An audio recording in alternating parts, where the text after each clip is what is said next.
Delhi liquor scam కేసులో CM Arvind కేజ్రీవాల్కు మరో ఎదురుదెబ్బ తగిలింది. బులెటిన్లో బ్రేకింగ్ న్యూస్ చూస్తున్నాం. తన మధ్యంతర బెయిల్ను మరో 7 రోజుల పాటు పొడిగించాలంటూ వేసిన పిటిషన్ను సుప్రీంకోర్టు తోసిపుచ్చింది. కేజ్రీవాల్ పిటిషన్పై విచారణ జరిపేందుకు కోర్టు నిరాకరించింది. రెగ్యులర్ బెయిల్ కోసం ట్రయల్ కోర్టును ఆశ్రయించాలని ఆదేశాలు జారీ చేసింది.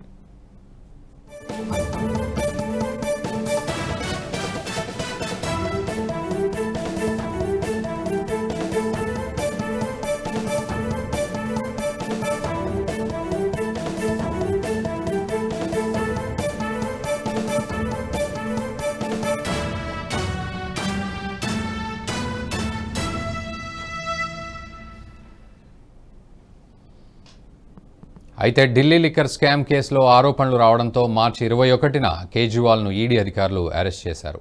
తన అరెస్టును సవాల్ చేస్తూ సుప్రీంకోర్టును ఆశ్రయించారు. దీంతో సర్వోన్నత న్యాయస్థానం కేజ్రీవాల్కు షరతులతో కూడిన మధ్యంతర బెయిల్ మంజూరు చేసింది.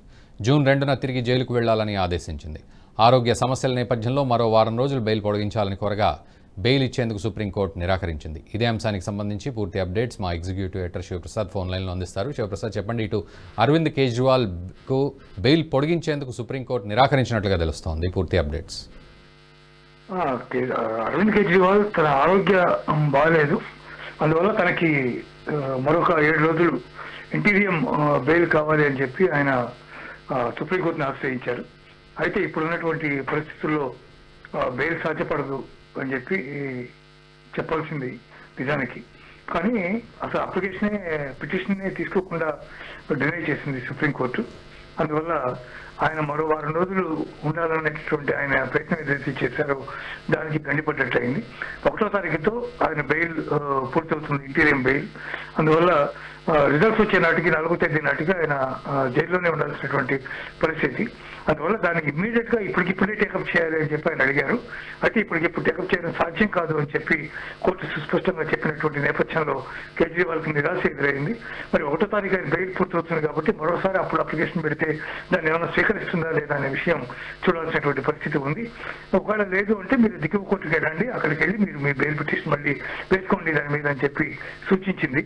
మరి ఇప్పుడు కేజ్రీవాల్ దిగువ కోర్టుకు వెళ్తారా, ప్రభుత్వం కోర్టుకు వెళ్తారా, లేకపోతే 1వ తారీఖు బెయిల్ పూర్తవుతుంది కాబట్టి ఆ రోజు మళ్ళీ సుప్రీంకోర్టులో మళ్ళీ పిటిషన్ ఇస్తారనేది చూడవలసి ఉంది. అయితే శివప్రసాద్, రెగ్యులర్ బెయిల్ కోసం ట్రయల్ కోర్టును ఆశ్రయించాలని ఇటు ఆదేశాలు జారీ చేసిన నేపథ్యంలో మరి రెగ్యులర్ బెయిల్ వచ్చే అవకాశాలు కూడా ఎంతవరకు ఉంటాయి ఈ కేసుకు సంబంధించి? సో అది ఎలా ఉండబోతోంది? ఇప్పటి వరకు ఉన్నటువంటి పరిస్థితుల్లో అయితే రెగ్యులర్ బెయిల్ రావడం అనేది కొంచెం కష్టమైనటువంటి విషయమే. ఎందుకంటే దీంట్లో ప్రధానమైనటువంటి వ్యక్తిగా అరవింద్ కేజ్రీవాల్ కూడా ఉన్నారు. అయితే ఆయన ఎన్నికల్లో పోటీ చేస్తున్నాను, నాకు చాలా అత్యవసరమైనటువంటి పనులు ఉన్నాయి, పార్టీకి సంబంధించినటువంటి అధ్యక్షుడిని నేనే కాబట్టి నేనే చాలా మానిటర్ చేసుకోవాల్సినటువంటి వ్యవహారాలు ఉంటాయి కాబట్టి ఇంటీరియం బెయిల్ ఇవ్వవలసిందిగా కోరినప్పుడు సుప్రీంకోర్టు ఆయనకి 1వ తారీఖు వరకు సమయం ఇచ్చింది. కానీ అంత మాత్రాన ఆయనకి మళ్ళీ కంటిన్యూస్ గా బెయిల్ కావాలంటే ఇచ్చే అవకాశం ఉండకపోవచ్చు ఇప్పుడు ఉన్నటువంటి పరిస్థితుల్లో అది సమాచారం తెలుస్తుంది. Right, thank you very much Sivaprasad.